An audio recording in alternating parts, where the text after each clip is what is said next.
राम राम शेतकरी मित्रांनो. जय जिजाऊ, जय शिवराज, जय शंभूराजे.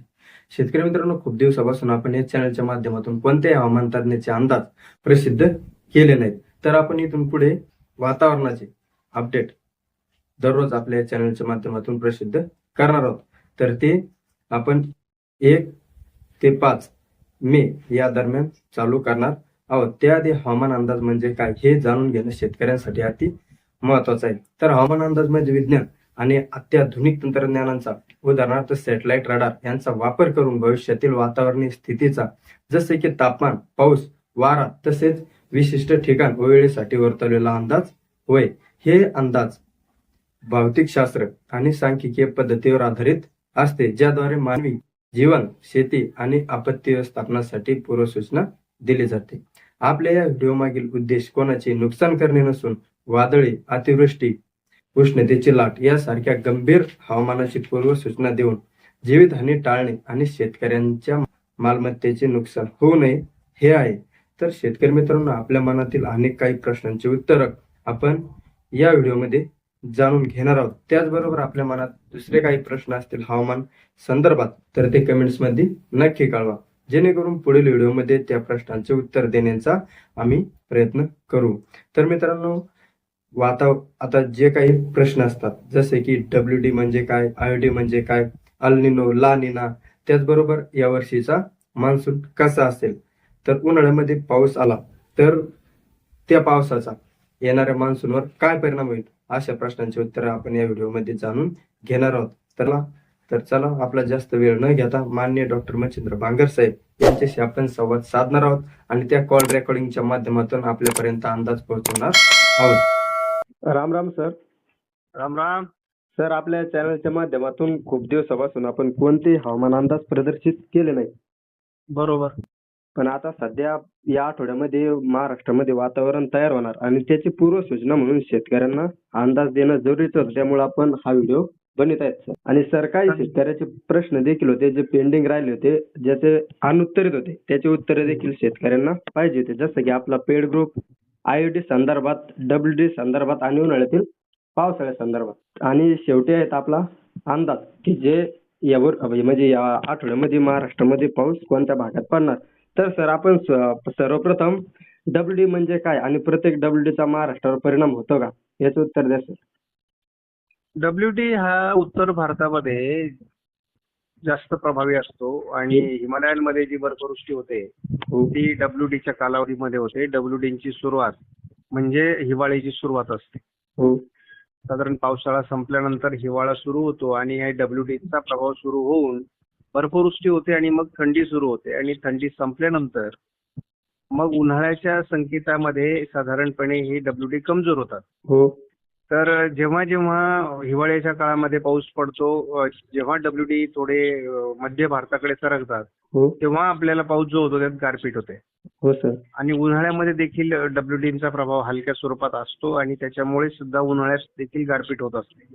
हो सर. म्हणजे जेव्हा जेव्हा आपल्याला गारपीट होते तेव्हा आपल्याला होणारा पाऊस हा WD प्रभावाने होतो असं समजायचं. पण WD म्हणजे काय, तर जसं आपल्याला बंगालचा उपसागर आणि अरबी समुद्रातून कमी दाब तयार होऊन जो पाऊस पडतो त्याला साधारणपणे स्थानिक स्वरूपाचा पाऊस किंवा मान्सूनचा पाऊस म्हणतो. हो सर. परंतु WD पाऊस हा काही मान्सूनचा पाऊस नाहीये. नाही. तर हा पाऊस उत्तर भारतामध्ये जे पश्चिमेकडून आखाती देशांवरून जे काही वारे येतात आणि त्यांची जी निर्मिती झालेली असते ती काळ्या समुद्रावर झालेली असते, हो जो भारतापासून खूप दूर आहे. हो सर. परंतु हिमालयन पर्वतरांगांना पॅरलल अशा प्रकारचे ते वारे येतात हो आणि त्या वाऱ्यांपासून जो पाऊस पडतो त्याला WD किंवा पश्चिमी विक्षोभ असं म्हणतात.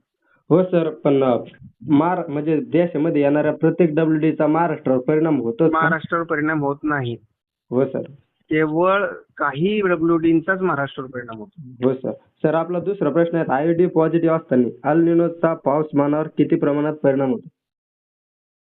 IOD पॉझिटिव्ह असणं ही एक फक्त बाब आहे. हो सर. मुख्य मान्सूनवर परिणाम करणारा घटक हा एल निनो आहे. हो सर. आणि एल निनोचा कालावधी असेल तर मात्र आपल्याला पाऊस कमीच होतो. हो पण सर. जर आयोडी पॉझिटिव्ह असेल तर दुष्काळ पडण्याची भीती कमी असते, आणि जर आयोडी निगेटिव्ह असेल हो सर. आणि एलिनो पण असेल तर दुष्काळ 100% पडतो. आता सर तिसरा प्रश्न आहे की आपला पेड ग्रुप कसा जॉईन करायचा, कारण की सर म्हणजे मी स्वतः देखील संभ्रमात होतो की कोणती लिंक आहेत की नंबर आहेत, आणि बऱ्याच शेतकऱ्याला देखील तो प्रश्न पडलेला आहे की असा नंबर जर असेल तर नंबर देखील सांगू शकता सर आपण? हा आपला 7045, जे हो. आपण मराठीत सांगूया 7045 42 71 45 हा आपला फोन नंबर आहे. या फोन नंबरवर 500 रुपये फोन पे किंवा गुगल पे करायचे आहेत, हो. आणि या नंबरवरच एक स्क्रीनशॉट पाठवायचा पैसे पाठवले म्हणून. हो. तो पाठवल्यानंतर त्या स्क्रीनशॉटच्या समोर आम्ही प्रश्न विचारतो त्या व्हॉट्सअप ग्रुपला की मग काय नाव वगैरे आहे, जिल्हा कोणता आहे, आणि नंतर आम्ही एक नियमावली पाठवतो. ती नियमावली मान्य असेल हो. तरच तुम्ही त्या ग्रुपला जॉईन करायचं आहे, कारण तिथले व्हिडिओ हे फक्त त्या ग्रुपमधल्या लोकांपुरते मर्यादित आहेत. ते बाहेर पब्लिश करता येणार नाहीत, कोणाला फॉरवर्ड करता येणार नाहीत. हो सर. म्हणजे एखाद्या शेतकऱ्याला 10 दिवसाचा अंदाज आवश्यक वाटतो म्हणून तो ग्रुप काढलेला आहे. हो. कारण आपल्याला 10 दिवसाचा अंदाज बंद का करावा लागला, तर शेतकऱ्यांचं काही तक्रारी आलेल्या आहेत. हो सर. त्यांनी पोलीस केस केलेली आहे पंढरपूर पोलीस स्टेशनमध्ये. हो. त्याच्यामुळे आपल्याला दीर्घावधीचे अंदाज आपण बंद केलेले आहेत.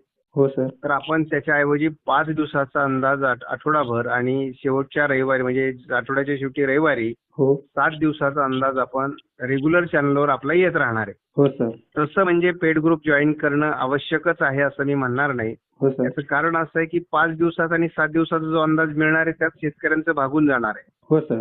आणि जे 5 दिवसाचे अंदाज असतात ते अॅक्युरेट असतात. हो. 5 ते 7 दिवसाचा अंदाज बरोबर येतो, नंतरचे अंदाज बदलत असतात. हो सर. त्यामुळे मग 10 ते 15 दिवसाचा अंदाज ज्याला तरी पण हवा आहे, काहींची फळबागा आहेत, कोणाला सवय झालेली आहे 10 दिवसाच्या अंदाजाचे नियोजन करण्याकरता शेतीचं, तर त्यांनी मात्र 500 रुपये खर्च करून तो पेड ग्रुप जॉईन करायचा. त्यांच्यासाठी म्हणजे काही लोकांची सारखे फोन येत होते, हो. मेसेज येत होते की बाबा आम्हाला 10 दिवसाचाच अंदाज पाहिजे, आम्हाला त्याची सवय झाली, आम्हाला 15 दिवसाचा अंदाज पाहिजे. हो मग सर. अशा लोकांसाठी काहीतरी सोय करावं लागेल आणि त्याच्यासाठी स्वतंत्र मेहनत करावी लागेल. हो. मग ही करण्यासाठी काय करायचं? मग म्हटलं आपण त्याला काही फी लावू शकत नाही, आपली शेतकरी आहेत. हो. म्हणून आपण काय ठरवलं की एकदा 500 रुपये भरा, एक ग्रुप जॉईन करा, आणि ग्रुपमध्ये मी दररोज व्हिडिओ देईल, कारण मला उलट मेहनत जास्त आहे तिथे. हो सर.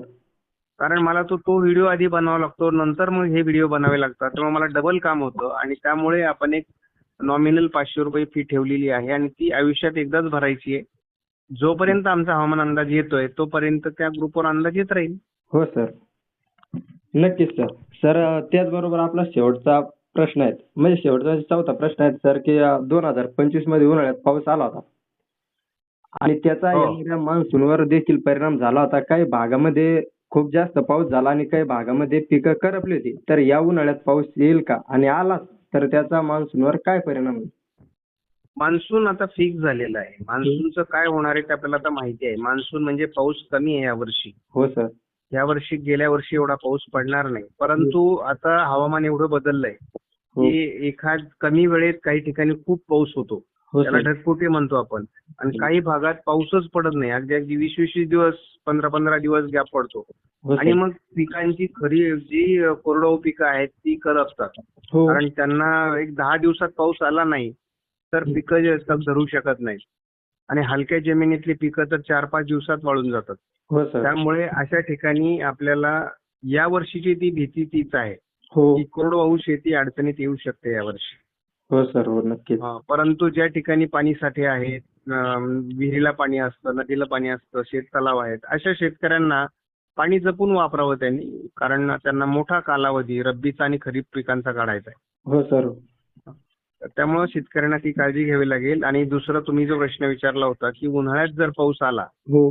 मग गेल्या वर्षी तरी मान्सून मध्ये चांगला पाऊस झाला, पण गेल्या वर्षी न्यूट्रल कंडिशन होती. हो सर. लानिना पण नव्हता आणि एल्निनो पण नव्हता. यावर्षी मात्र एल्निनो आहे.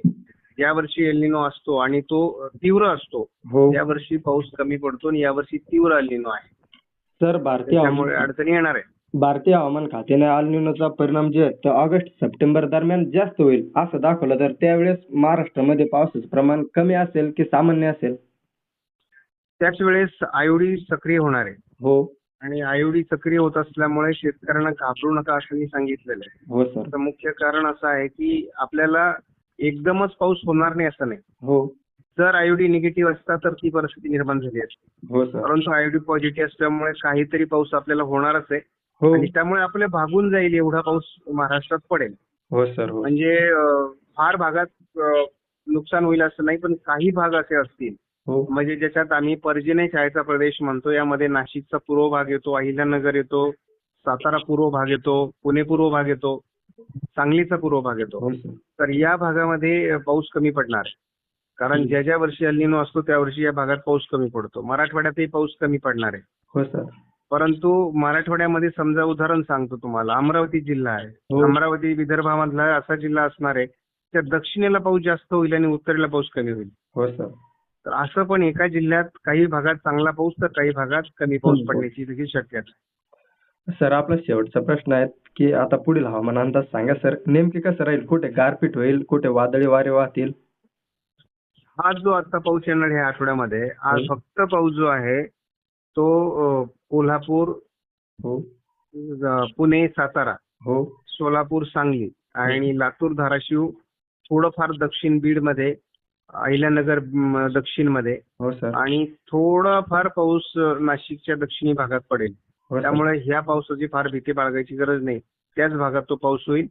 बाकी भागात जे होईल ते ढगाळ वातावरण होईल. काही ठिकाणी स्थानिक वातावरण तयार झालं तर काही भागात पाऊस, काही 4-10 गावामध्ये वगैरे असा पाऊस पडेल. तर मोठ्या भागावर काही इतरत्र पाऊस पडणार नाही आणि विदर्भामध्ये या पावसाचा जोर फार कमी राहणार आहे. मराठवाड्याच्या पूर्व भागात हे पाऊस कमी राहणार आहे. सर, काही ठिकाणी नुकसानकारक वादळी वारे वाहतील का नाही? वादळी वारे नक्की वाहणार आहेत कारण हे कमी दाबामुळे आणि परिस्थिती बदलली कारण हीट वेव्ह आहे. 44 वर तापमान गेलेलं आहे. हो सर. सध्या जमीन खूप तापलेली आहे आणि अशा परिस्थितीत जेव्हा पाऊस होतो तेव्हा त्याचं बाष्पीभवन वेगळ्या पद्धतीने होतं. म्हणजे तापलेल्या तव्यावर पाणी टाकल्यावर जसा भडका होतो हो सर. तशा पद्धतीची परिस्थिती जमिनीची होणार आहे आणि त्यामुळे जो पण पाऊस येईल तो वादळीच असणार. हो सर. हो सर. सर, नक्की जे अंदाजाचा शेतकऱ्यांना खरंच फायदा होईल. सर, शेवटी आपल्या चॅनलविषयी सांगा सर. माझा डॉक्टर मच्छिंद्र बांगर ब्लॉग नावाचा एक चॅनल आहे. ज्या चॅनलवर मी आठवड्यातून एकदा फक्त रविवारी व्हिडिओ देतो. हो. जो लांब पल्ल्याचा अंदाज असतो किंवा मान्सून विषयीचा पुढचे अंदाज असतो. हो सर. आणि माझा रेग्युलर अंदाज जो आहे तो फक्त सकाळी 7 वाजता येतो डॉक्टर शेती माझी प्रयोगशाळा चॅनलवर. हो सर. आणि हा माझा ऑफिशियल चॅनल आहे. 2 लाख प्लस त्या ठिकाणचे सबस्क्रायबर आहेत आणि त्या ठिकाणी मी फक्त 5 दिवसाचा अंदाज देत असतो. यापूर्वी त्या ठिकाणी 10 दिवसाचा अंदाज द्यायचो, आता मात्र तो 5 दिवसाला आलेला आहे. हो सर. आणि रविवारी मात्र त्या ठिकाणी सुद्धा आम्ही 7 दिवसाचा अंदाज देणार, शेतकऱ्यांची गैरसोय होऊ नये म्हणून. हो सर. हो सर. बाकी शेती माझी प्रयोगशाळा चॅनल वर आता आपण रेग्युलर व्हिडिओ देतो, तर ते चॅनल सगळ्यांजवळ असलं पाहिजे. म्हणजे ब्लॉग चॅनल आणि शेती माझी प्रयोगशाळा हे दोन्ही चॅनल सबस्क्राईब करून ठेवा की जेणेकरून तुम्हाला भविष्यामध्ये कुठली अंदाजाची गरज पडली तर ती गरज भागेल. ज्याला असं वाटतं की 10 दिवसाचा 15 दिवसाचा अंदाज आम्हाला पाहिजे हो. तर त्यांनी मात्र माझ्या पर्सनल फोन नंबरवर कॉन्टॅक्ट करावा आणि मला विनंती करावी की मला पेड ग्रुप जॉईन करायचा आहे. हो तर सर. आपण त्याला एक नियमावली पाठवतो. ती नियमावली त्याने ऍक्सेप्ट करून 500 रुपये पाठवायचे हो. आणि नंतर त्याला ते पेड ग्रुपवर जॉईन केलं जाईल. हो सर. हे रेग्युलर आपला दररोज 10 दिवसाचा अंदाज येतो. Okay sir. धन्यवाद सर. ओके, धन्यवाद.